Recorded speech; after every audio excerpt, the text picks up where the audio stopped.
Hello, how are you, beautiful people? This is part three of the replacements and the infiltration.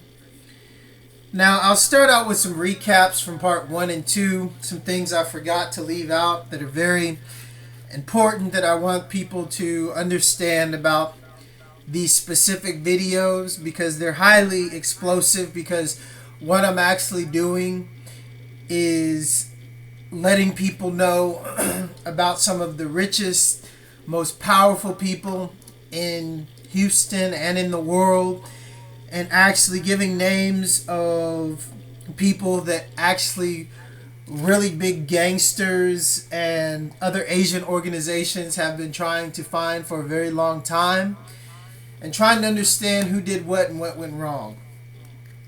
So let me start out by giving you a little recap.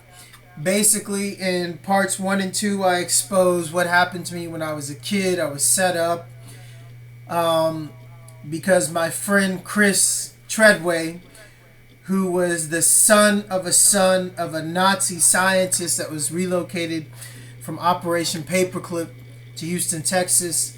Well, his father's father was a Nazi NASA scientist. Now, what I really want you to understand is these evil motherfuckers were relocated here to Houston, Texas, and Chris would spend the night at my house a lot of times when his father would come home drunk. The problem with his father coming home drunk is basically when he would come home drunk, he would want sex and he would rape Chris. So, and well, basically, I would let Chris stay at my house because Chris didn't like being beat, didn't like having sex with his dad. Obviously, it's disgusting. So, to make a long story short, Chris decided to do a drug deal because Chris was drug dealing and trying to get out from under his father. And basically, he set up a drug deal with a narc who approached him, and the girl that he de-virginized, this girl named Melanie Real, her brother had an acid lab, which I didn't know he had an acid lab. But basically, to make a long story short, I asked her about the connection because Chris knew I had big connections because I knew just about everybody in Houston because of who I was at the time, a dancer and growing up in the club industry. So I didn't want to ask any of those big guys because those big guys are pretty ruthless. And Chris really, I mean, he's just kind of stupid. And I always knew that. So basically, I knew Melanie liked to do acid. So I asked her if she knew anybody, and it was her brother. Now, one of the things that I didn't really explain was what was the beef between Melanie's brother Michael Reel and Chris Treadway. Well, Chris Treadway de-virginized Melanie. Basically, to make a long story short, her brother hated Chris because it kind of got around to all the families that Chris's father was kind of and a Nazi. So Michael really, that didn't really sit too well that her sister was sleeping with somebody that was raped and beat by his father. So, anyways, this is how it goes. This is the truth. So, I'm gonna bring your attention to when the whole beef with Michael and Chris really came out, and this is where I came in. We were at a club called Club AM. It was an after-hours club where you go after the normal club and go dance. Michael was in the club, or comes in the club, and sees Chris, and Michael has never seen Chris. So here me and Chris, we're dancing on the dance floor. I'm dancing with a girl, and Chris is behind me. And then Michael comes up to me, and I see him. I say, "Hey, Michael, what's up?" Da da da da. And he's, "Oh, not much." And then Chris turns around, sees Michael, and then Michael throws a punch over my shoulder and hits Chris in the face. So then Michael tried to hit him again, and I blocked Michael's punch and I pushed Michael. So basically, what happened was me and Michael got into it, and I said, "Dude, what's your problem?" He's like, "Man, I hate that motherfucker. He raped my sister. Blah blah blah blah. Da da da da." And I said, "Man, he didn't rape your sister." I said, "I came over to the house the day it happened, and she was happy. He was happy. They were in love." And then Michael started getting pissed off at me and tried to go for Chris. So I actually picked up Michael by his elbows and walked about 5 feet on the club, in the club, and put him against the wall. He was a little, really short dude, little shit. So, anyways, Michael is with this like 6'2" black dude that I didn't see. So Michael tried to hit me. I blocked the punch after I put him down, and then I went to swing at him, and then my arm got blocked by this really tall black guy, and the black guy starts talking shit at me, and then all of a sudden, when this happens, everyone stops dancing, and all the Asian guys in the club come and stand behind me, and I didn't even see this happen. It was like instantly, like, "You want some shit?" to Michael. Him and the black guy. So basically, I turn around to see like what they're looking at, and I see about 20 to 30 Asian guys behind me. So this really happened in the club, Club AM. It's like a scene out of a movie. So then I tell Michael, I said, "Michael, leave Chris alone. We have our words," and then they left the club. Michael waited outside for me and Chris to leave because Michael had a gun. That's what I heard. And people were telling me, "Don't go outside the club until he leaves." So that was the last time I actually saw Michael. So basically, when I went to go do this deal that Chris had set up with the narc, and then I had set up through Melanie with her brother, it was all a big setup to get me or Chris. But ultimately, because Chris's father is a fucking Nazi relocated here under Operation Paperclip and also worked at NASA, and his father worked at NASA, well, they're being shadowed and watched 24/7 by the CIA. That is a given. So the CIA knew that Chris was dealing drugs. I mean, it was pretty obvious. So when I set this up to go do the deal with Michael, because Michael agreed to meet with me, I didn't say anything about Chris. So basically, this is what happened. So the bottom line is, the setup was the narc came into Chris, and the CIA, FBI, feds, whatever he was, knew that one of two things was going to happen. They were going to get somebody, and they were probably looking to get Asians, because I was on the Asian task force list since the age of 14, because I knew a lot of Asian people in Houston, Texas, and I still do. So basically, the feds went to Chris because they knew Chris was going to get off with a slap on the wrist because who his father was, a fucking Nazi, son of a Nazi, relocated to the United States and Texas and NASA under Operation Paperclip, and they couldn't have anybody look into Chris's background thoroughly. That's a given. That's a fact. So then they probably knew Chris didn't have the kind of connections to get this quantity of LSD, and I did. And so Chris came to me and begged me for like a week. So here I was with my friend, that's being raped and beaten by his father, pleading with me, "Come on, man, I got to get away from my dad. I got to do something." And he's 16 years old. There's not really much you can do. He was already working at TCBY, and he was actually dealing drugs out of TCBY. I'm not gonna lie. I mean, this is in the past, so they can't really do anything about it. But I just want you to get a clear picture in case somebody would like to make a movie about this, because this is really the shit. So after you hear what I'm about to unfold in this little expose, it's going to blow your mind like the last two. So again, let me recap on Melanie.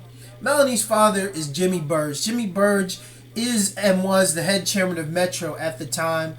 The mayor's financial advisor, Bob Lanier. Jimmy Burge also owns a Japanese toy company, Japanese alcohol company, and lived in Spring Branch, which when they moved from Spring Branch, they moved to River Oaks. River Oaks is the most expensive place to live in all of Houston, Texas. It wasn't until like, I think like 10, 15, about 15 years ago, they started to allow other people that weren't white to live in River Oaks. That's how exclusive River Oaks was. Reagan has a house in River Oaks. Or excuse me, he did. Bushes have houses in River Oaks. Most of the ex-presidents, especially if they were from the South, have houses in River Oaks. Okay? So this is, I want you to understand the caliber of these people. So another thing that I forgot to really get into is, I said in the last video, number 2, that after the bust went down and after I went to do it with Chris and it was a complete bust, the cops had said they had already been watching Michael for months.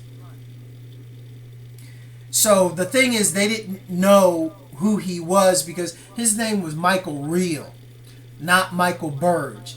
Jimmy Burge is Michael Reel's stepfather. So that's why the cops didn't make the connection on who they were watching and about to bust.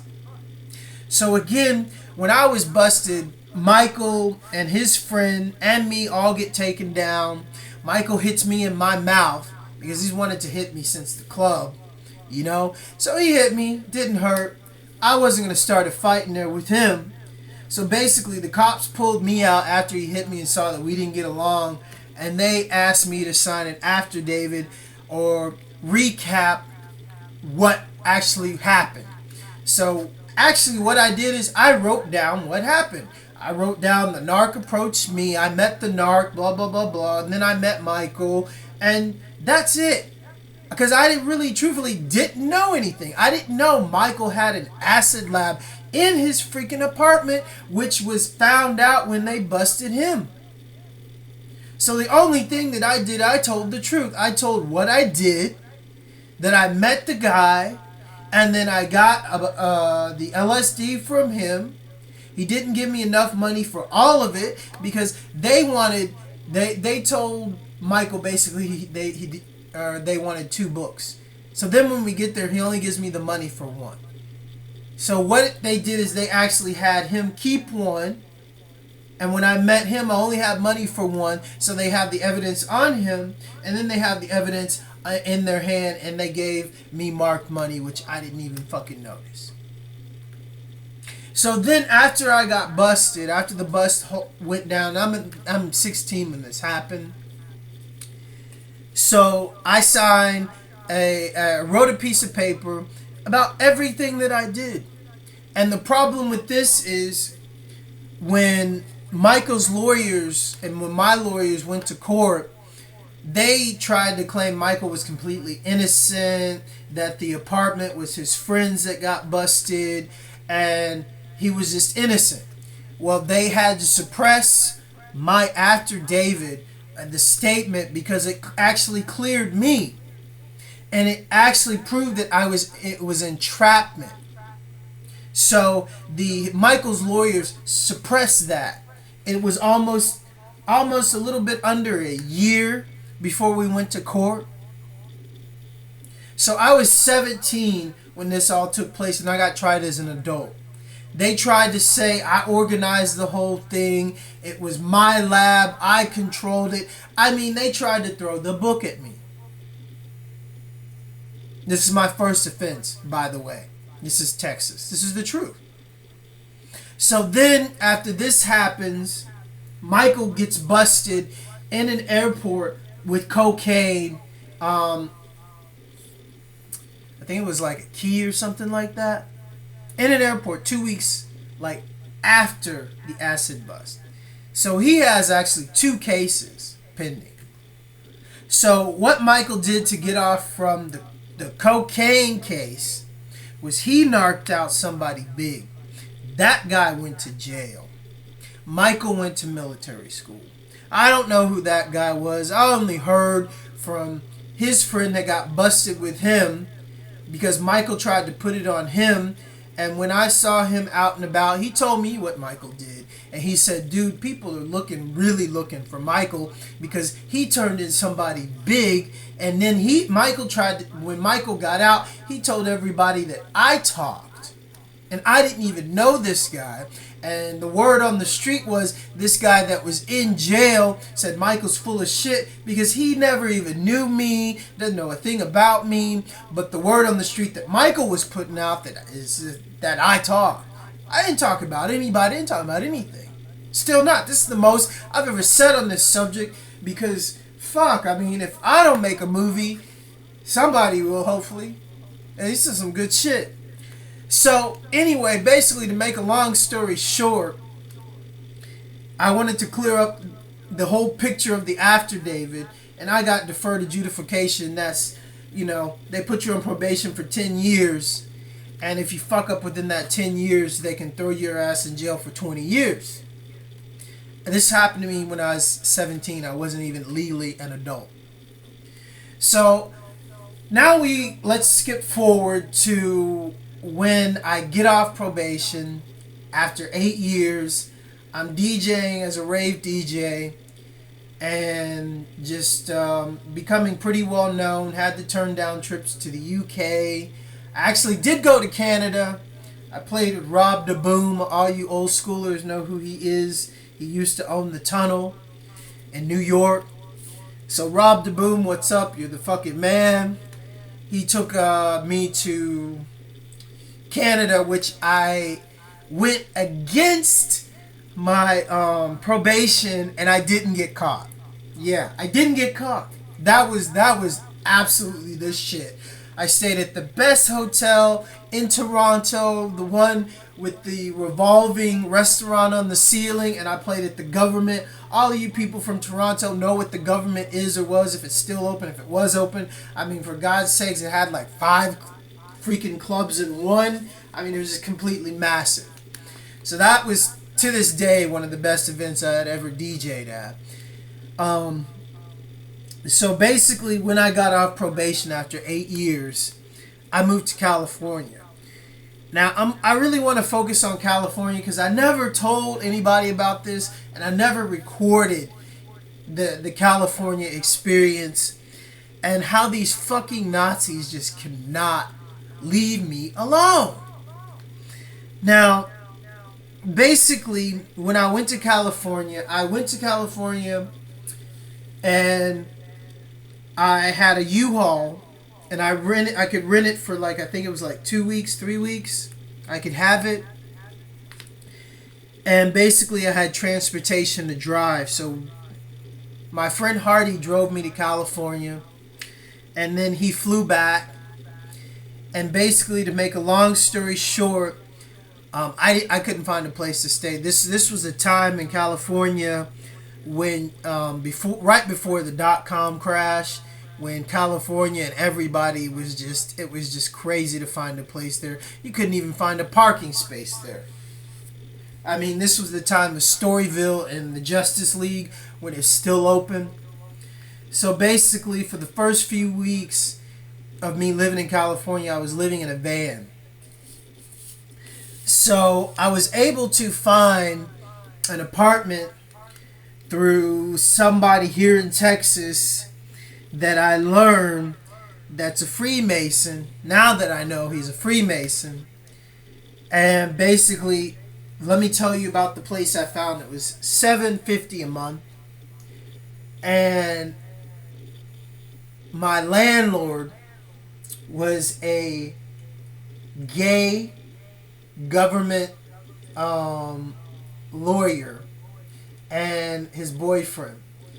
And I want you to really understand this, because basically, to put a long story short, they were living above me. I had 2 homosexuals living above me, and they broke down San Francisco and all this stuff. I mean, I had to act like, I really don't have that big of a problem with gay people. I just think it's disgusting what they do. I mean, come on, guys. I don't really blame ladies, because men treat women like shit and they force ladies into that lifestyle. So ladies, I don't blame you, but a sodomy, guys, it's just sick. So Anyway, basically, to make a long story short, um, I learned a lot about San Francisco and how things really work there from these gay guys, because my landlord. Now, I'd never been into a gay man's apartment. Well, actually, that's not true. Chris Treadway's father, that she's obviously pedophile gay. So this is the second time. So these guys were decked out all African decor. Yeah, these white homosexuals, African decor. So then they break it down to me how the U.S. government, stationed all of their gay military there in San Francisco, and they were very proud of it. And then from after that, all their gay friends, gay personnel from British military, blah blah blah, all started to settle in San Francisco. And then they bought up the upper Haight district, where all the black jazz musicians lived, and where it was really, really, really just a harsh place, and it was predominantly black until the gays moved in and kicked all the Afro-American people out and all the jazz musicians out, and up goes the price of that neighborhood. There goes San Francisco. Thank you, gay guys. Now, one of the things that I would like to bring your attention to is some disturbing things I found out about my apartment, my room. I found 3 cameras in my room when I was living in San Francisco. I was also socializing a lot with the homeless people, because the homeless people are very organized there. They have their own newspaper, and they're always on point.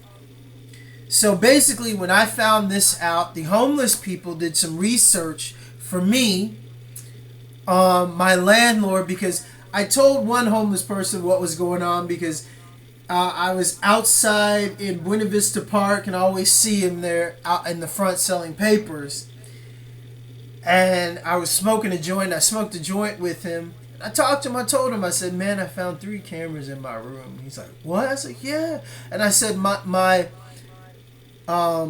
landlord who lives above me, he's ex-military, and his boyfriend's a military lawyer, like practicing, and they're both gay.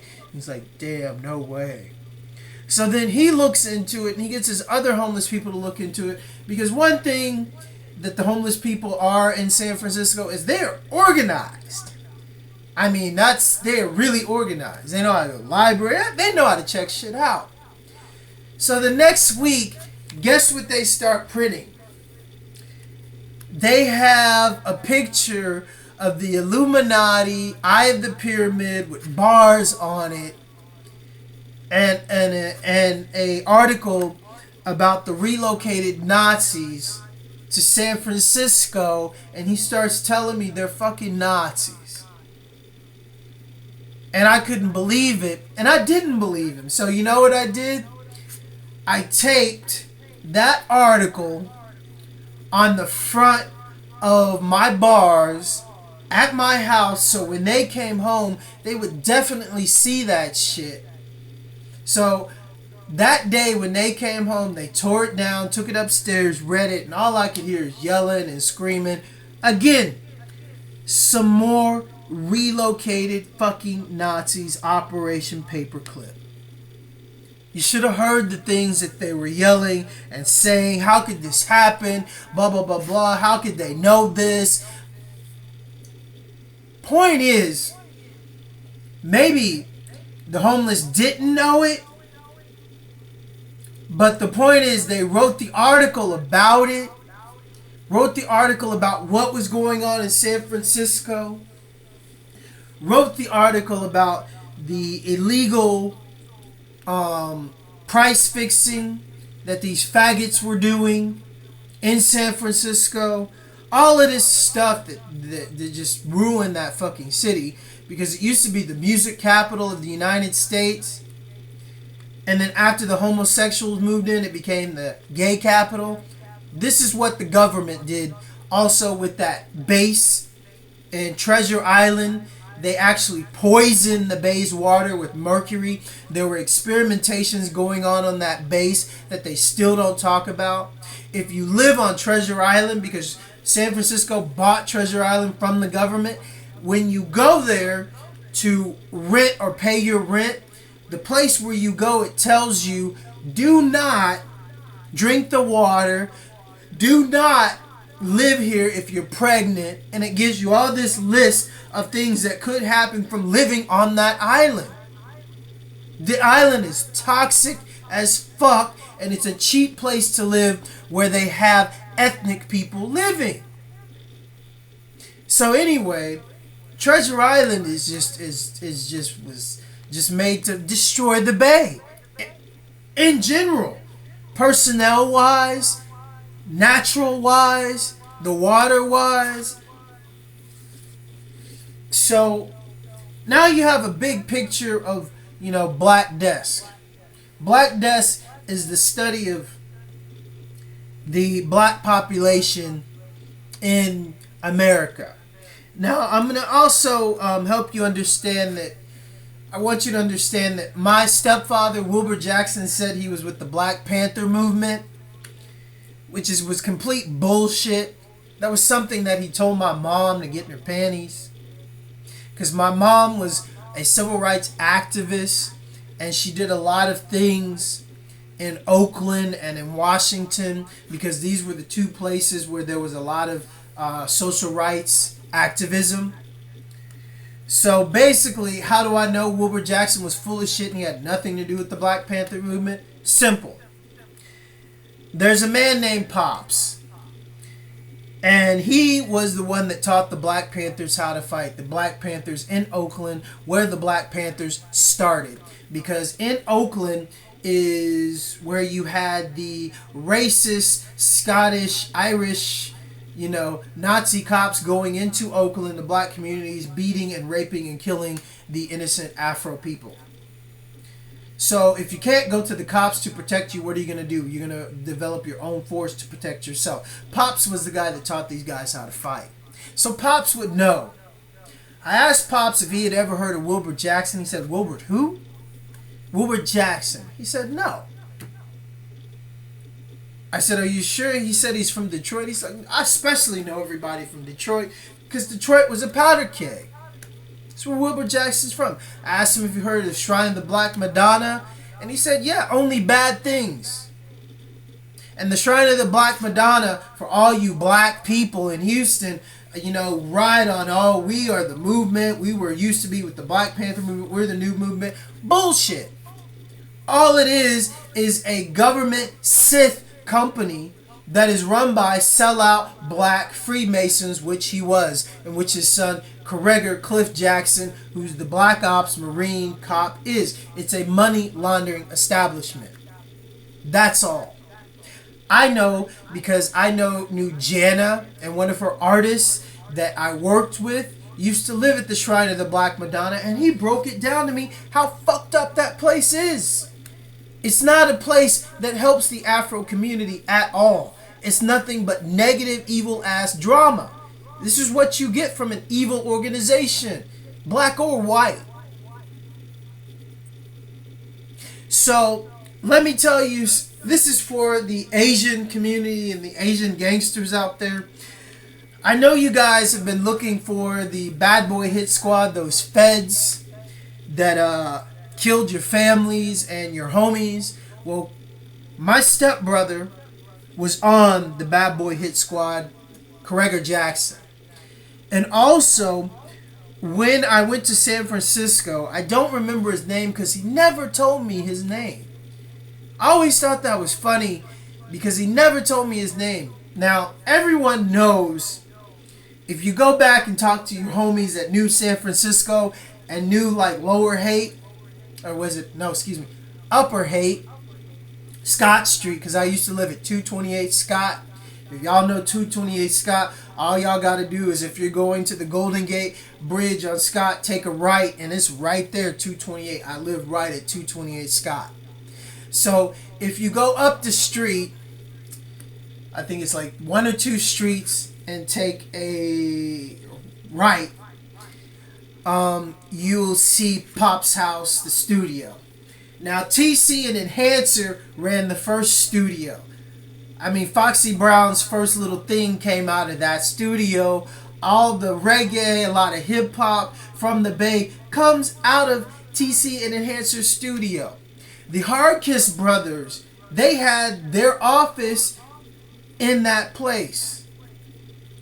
Groove Tech Radio had its office and where they launched Groove Tech Radio in the back of Pop's dojo. Pops lived upstairs. Okay, so this was the place in San Francisco when it came to underground music and underground community. Now, what Pops doesn't know is I'm going to break this down because I ain't never told anybody this except till now. There was a motherfucker in there. I don't know his name, but he's really kind of big, had dreads down to his shoulders. Now, on my second time to San Francisco, when I was having a hard time, which I saw him all the time, because the first time when I lived in San Francisco, I had a show on Groove Tech. I was always sitting in the studio with TC and Enhancer, listening and watching, and meeting all kinds of people come up in there doing beats and stuff, okay? So, this motherfucker also had a studio past TC and Enhancers, and was really cool with Pops, okay? Now, the time when I was homeless, this motherfucker convinced Pops not to help me. This is the first time he really ever talked to me. He asked me where I was from, this. He said, yeah, I'm from Houston, Texas, too. I said, really? He's like, yeah. I was a cop there. I said, really? He said, yeah. I said, oh, well, my stepbrother is a cop. Maybe you know him. Cliff Jackson. And the look on his face was like, I'll never forget it. Because if a black man could turn white and then tell a lie, that was it. So he shrugged it off, and I knew that they had history. So I'm wondering, what is this motherfucker doing right here in the heart of the movement? And he a ex-cop, and he know Cliff, and he from Houston? And I said, God damn. I didn't know about Operation Black Desk back then, and I didn't know about the Bad Boy Hit Squad. Well, I didn't know who they were, but hey, I suspect him of being one of them. So for all you old school people that, know TC Enhancer and Pops, and remember when the Hardkiss had their shit, this is before the .com crash. Y'all know who that motherfucker is. He's probably still around. So anyway, there's another cop that was a fed that was, sitting up under Pops. This is what they pay these sellout military niggas to do. And they get paid good for it. So one of the things I'd like to explain to you about my stepbrother. Because now you see, the stalking with me and all this shit. Officer Cliff, everyone knows him in Houston, Texas, throughout New York as Officer Cliff. He's kind of notorious and famous. Officer Cliff is not his real name. He also has a twin brother, okay, that works for the city. Great way to hide, I'll say things, okay? So anyway, Cliff Carregor Jackson, that's his real name, basically used to have a house near the Katy Cliffs. Now, most of you don't know about the Katy Cliffs, and I'm about to explain it to you because I know all the stories about the Katy Cliffs because I grew up right near the Katy Cliffs in Spring Branch, and we knew all the stories. Spring Branch has some horrific stories to be told about that place, and let me tell you, death was a huge part of me growing up. Now, at the cliffs, there was a lot of girls' bodies found after being raped and mangled in the water, because the Katy's Cliffs was called the Katy's Cliffs because it was a big cliff and a big dug ditch, and you could jump off into the water, but the water was just fucking black. It's just disgusting. So after finding a few bodies out there and guns and whatever, after they had been sweeping the water, the cops took it over and closed it down. Cliff got a house within walking distance from the cliffs. So that was police land, police jurisdiction. So the point that I really want to help you understand is Officer Cliff got his name from living by the cliffs. Why would you give somebody a nickname Officer Cliff from living by the cliffs? Well, specifically, probably if you use the cliffs for what the cliffs have been used for, a dumping ground for the mafia or anybody else that didn't want things found. So, now you understand Officer Cliff Jackson, my stepbrother. So, this is where you get the name Officer Cliff. That's why he's so notorious. So, anyway, now you understand the sheriff, the cop, the marine, Mr. Black Ops, Mr. Sellout Black Desk. That his father got sent in to marry my mother because, they had to get a handle on me and the family, and I'm not going to even get into what they did to my mother, but let me tell you about my brother. When I was living in San Francisco, right before I found the cameras in my room, because I actually could hear some stuff going on upstairs at this time, and let me explain it to you right quick. Basically, what I could hear is my landlord basically saying, "Are you getting it? Are you getting this?" Blah, blah, blah, blah, to his boyfriend. He's like, "Yeah, it's on." I didn't get what they were saying. Now, during this time, I was on the phone. My mother called me, asked me to talk to my brother because he was freaking out. Something happened in Houston where his car got wrecked and he came home bloody. He didn't have his keys or something happened. He kicked open the door. And my mother called me to have me calm him down. None of this made any sense because I'm like thousands of miles away in California. But when I hear my brother, he has this sound in his voice. I kept getting like, it felt like this was the last time I would be actually talking to him. So I don't know what happened. I do know I was being recorded on the phone, or being recorded visually when this phone call and after took place. And all I did was cry, and I got like 5 minutes after I hung up that phone, my heart started to hurt so bad. I'd never felt this pain. It felt like I was going to die. And that's all I'm going to say on that subject. And then when things escalated in the house, when I found out Jim was not even paying rent. Jim was my roommate. I had another roommate, Sophia, because you can't live alone in San Francisco. It's too expensive. Jim was bisexual. Jim was a sexual deviant pervert. I thought he liked girls, but he went both ways. So basically, I learned that Jim was giving sexual favors to my landlord for rent. This, of course, pissed me off. I asked Jim about it because I overheard them talking. And basically, to make a long story short, Jim basically attacked me one day after I came home from the club. And he ended up stabbing me in the hand. I called the cops. The cops came out, and a Afro-American cop took me aside and asked me if I touched him. I said, no, I didn't touch him. I said, look, my hand's bleeding. I got stabbed. So this is when the cop tells me, he's like, you better be glad you didn't touch him, because he said, see those 3 cops? They're all gay.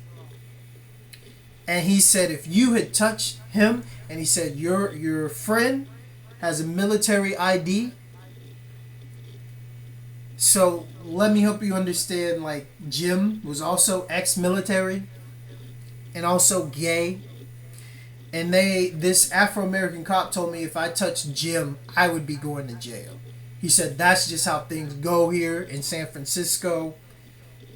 He said, it doesn't matter. He said, if you touch them, and he said, over 60-70% of the police force in San Francisco is gay. And he said, this is what happens. He said, if you had hit him, he said, these motherfuckers would have taken you to jail and beat the shit out of you. I said, but he stabbed me. And he just shook his head. He's like, they don't care. He said, they're not going to do anything to him. So basically, to make a long story short, I go to my Aunt Muriel. She works at Bechtel. And I borrowed $300 from her. That's enough money for gas and to rent an in-town van for $50. So that's exactly what I did. I didn't sleep. I went to rent an in-town van, drove it, took all my stuff, all my records, put it in the van, and drove back to Houston and nonstop. So basically, the powers that be didn't expect me to come back to this house when I did. So when I get back to this house, all of a sudden my brother, in about a year's time, had grown about 2 feet, and he was 10 times bigger, muscular than he normally was. And he talked different, and he looked a lot more like someone else. So when I got there, he comes around the corner, and he says, hey, Dan, what's up? And I said, who the hell are you? He said, Leslie. And I said, huh? So this is basically what happened. So then I realized what had actually taken place. I just shut up. I just played along with their game. So basically, to make a long story short, I played stupid. When they figured out that I figured it out, they had Cliff's buddies, the cops, come down and take me to a hospital. Basically, to make a long story short, I convinced the doctor in the hospital that these people were not who they were saying they were. And I had a phone call from my father in this hospital, and I had started talking about Cliff and his murderous past. And all of a sudden, on this phone call in the hospital, you hear this voice go from sounding like my father to having a different accent but still sounding like my father. So then I brought this phone call to the attention of the doctor, and I told the doctor exactly what was going on. And I said, doctor, if you don't believe me, go listen to that phone call. Go tell me if that is not some strange shit when that person, whoever that was on the phone, because it wasn't my father, claiming to be my father, sounding like my father, goes from someone talking and sounding like me with my accent to someone sounding like my father but with a completely different accent when they got pissed off. So he heard this and he let me go. I was only in the hospital for 2 days, and he let me go, and he said, I have a brother in France that runs a club. Here's the number. If you need help, go there. So basically what I did is I came back to the house, emailed everyone I knew about what was going on, emailed the Romanian consulate, took 2 bags after experiencing some gunshots in the house, took 2 of my bags, took a bag of records, some clothes, and became homeless on the street. Never looked back. Went back to California. I was homeless, and that's when I went to Pops, and that's where you understand where that story came from, where I met the cop that was living up under Pops, that was also from Houston. So ultimately, I stayed away from this house in Houston, Texas for almost 9 years. Now I'm back doing this. I'd like to give respects to Anna. Anna Chapman, the Russian beautiful spy supermodel. Thank you for your support. Thank you for listening. Thank you for being a friend. Thank you for being somebody to believe in me. I'd like to give props to the French Foreign Legion. Thank you for all the incredible things you showed me in Paris, France. Thank you for absolutely everything and being there for me and believing in me. Thank you to the Romanian people for believing in me and understanding me. And for those of you that are going to hear this, these are things that I couldn't tell you, that I didn't really think you'd understand. So when you get some time, please listen to 1, 2. This is part 3. So I wanted to clear up some inconsistencies and give a better picture of everything, and Operation Black Desk and the replacements. Because, my cousin Ernest Bay, he's dead. He was on the 5-Star Trust board.